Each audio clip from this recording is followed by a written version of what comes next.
তোমাকে একটা কথা বলার ছিল। বাবা বল কি হয়েছে?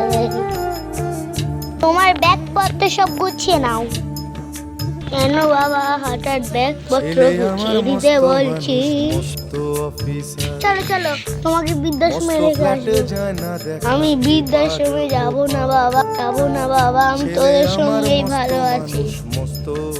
না না, তোমার বয়স হয়ে গেছে, বয়স হলে সবাই বৃদ্ধাশ্রমে যায়। কেন বাবা, তোকে কে বলেছে বয়স হলে বৃদ্ধাশ্রমে যায়? কেন, তুমিই তো বলেছিলে বয়স হলে বৃদ্ধাশ্রমে চলে যেতে হয়। আমি বলেছিলাম। কই, মনে পড়ছে না তো? মনে পড়ছে না তোমার? এখনো মনে পড়ছে না? আমাকে তোমায় মনে করিয়ে দিতে হবে। সেই দিনটার কথা তুমি মনে করো। এমন করে তুমি ঠাকুমাকে বৃদ্ধাশ্রমে পাঠিয়ে দিলে। 30 বছর আগের ঘটনা।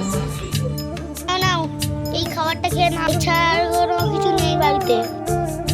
আমার ব্যবহারের সেই আলমারি আর আয়না, এই বৃদ্ধ বয়সে আমি কি এই শুকনো মুড়ি খেতে পারি বলো?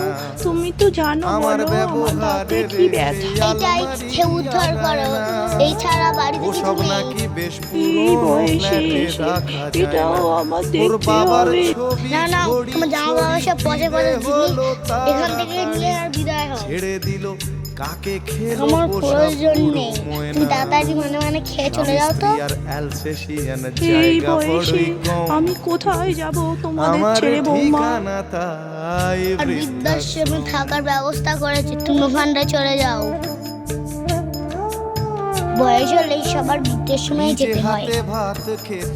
বৌমা, তুমি আমাকে এইভাবে তাড়িয়ে দিলে। তোমার এখন বয়স হয়েছে, বৃদ্ধাশ্রমে গেলে ওখানে অনেক বয়স্ক মানুষ থাকে, তুমি খুশি হও। বৃদ্ধাশ্রমে পাঠিয়ে দিচ্ছ, মনে রেখো বৌমা তোমার ছেলে আছে। আর ভগবান করুন তোমার এমন দিন কোনোদিন না আসে। আমার ছেলেকে আমি নিজেই মানুষ করবো, আমার মতো।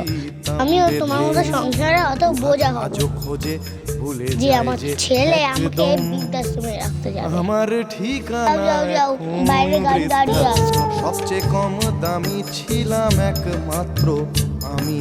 আমার ঠিকানা কার বোঝা যত তাড়াতাড়ি যায় ততই মুখ পড়ে। কি মা, মনে পড়লো সেই দিনের কথা?